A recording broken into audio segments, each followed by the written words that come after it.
Pupunasan na natin yung muta ni Jauso.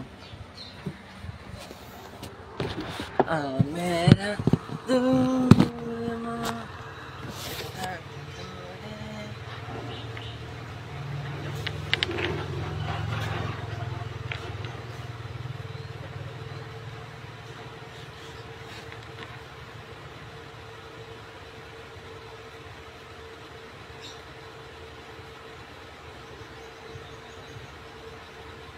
So, kapag ganito talaga, mutain yung mga Shih Tzu. Lalo na dahil sa buhok nila. Tumatama yung buhok nila sa mata.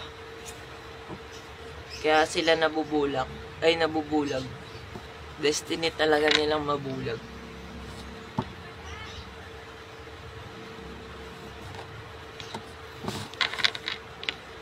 Yan, kabila naman.